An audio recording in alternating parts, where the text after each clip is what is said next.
there fast and furiously getting ready to make Chipotle chili with a little bit of beer. And ooh, ever put chili in your beer? It is so good. It really adds some nice flavor. So what kind of beef are we using here?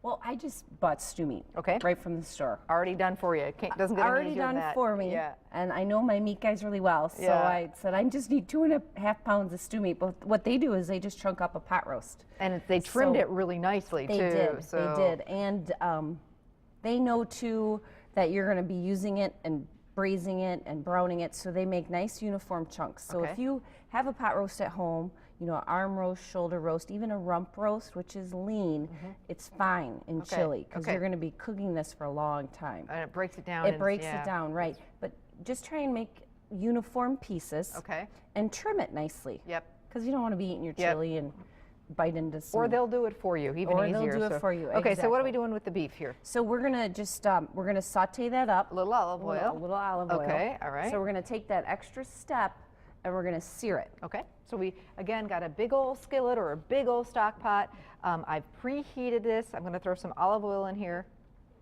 We love our Jejora olive oil.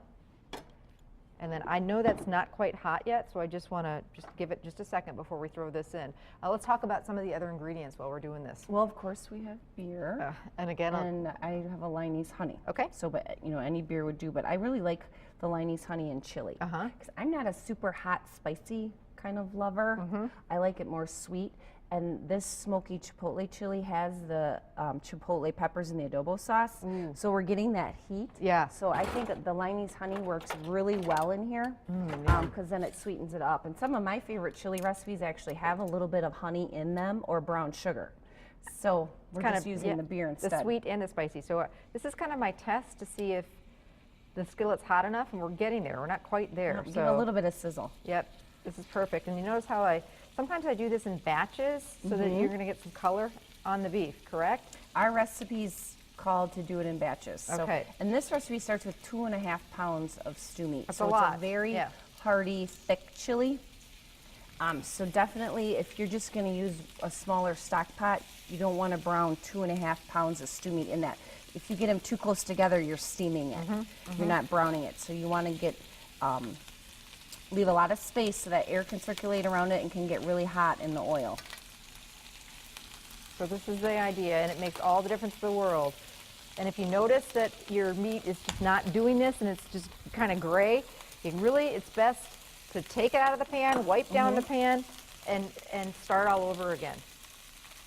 And I've been known to do that many times because you don't want that beef that's just hanging out gray and not really moving and not getting a good sear. So we'll pretend that we'll do this in batches. A little salt and pepper on this beef. Salt and pepper, kosher salt, pepper. Again, this is our mixture of 1 cup of kosher salt, 1 tablespoon black pepper. And we're just going to, the minute they get color, flip these guys over. What's that, Ann? 2 cans of chili ready diced tomato. Oh, so it's already got the seasoning in there too. It's got a little bit of seasoning in there, and it's got onion in it. I like that. Maybe a little more oil. It's really lean. This chili does not have many ingredients.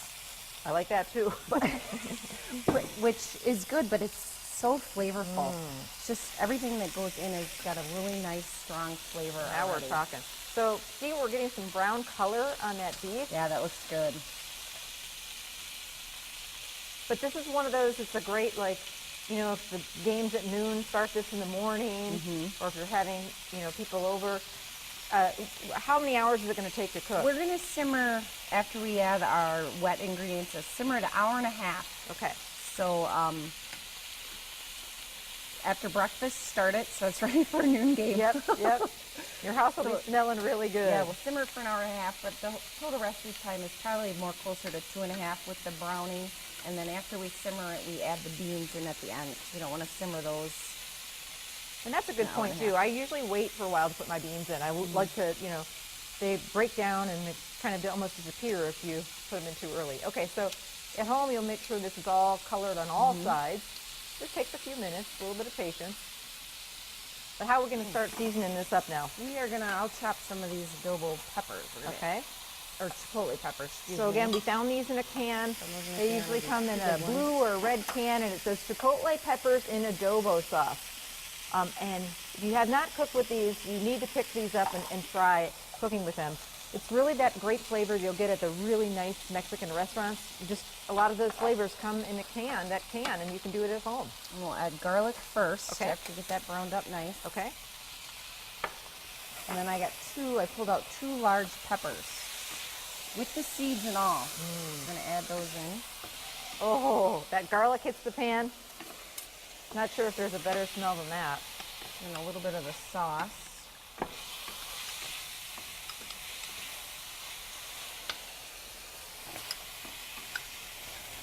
And then the 2 cans of our chili ready tomatoes. Okay. And our bottle of beer. All right. This is simple. Yeah, and that's it. So then a nice tight fitting lid, bring it to a boil, then turn it down to a simmer, because you do not want to boil this like we said in the first segment. Boiling your beef for 2.5 hours is, will not tenderize it. That nice simmer, that low, slow bubble is what you need to get that nice tenderization. Oh. So a tight fitting lid, Okay. because we don't want it to lose any liquids, Yep. because this is a chili, and 1.5 hours. Okay, so we're going to do the Then we're gonna swap-a-roo here. Swap the roux. We got that one done. So I'm going to make a roux. Oh, so we're actually going to We're thicken gonna it up at thicken the it. end. Yeah. So I got 3 So- tablespoons of flour Okay. and a 1/2 cup of cold water. Okay. That was a smoking hot burner, so whisk that together. Mix it together. And You got a whisk? Yeah, I sure do. So I'm spooning it together. There we go. And so it's a little loose now, is what you're saying, and this is going to tighten it all up. We're right Yeah. in there? Right in there. And then our 1 can of black beans. Drained beans. So, and a couple minutes now. The chili's nice and hot. Those beans really don't need to cook. They just need to warm up. So a couple minutes. Let it Gonna get the rest bring of it, our- yep. Just so it thickens. And you can see it's kind of, once it starts to a boil, it does that right away. Mm-hmm.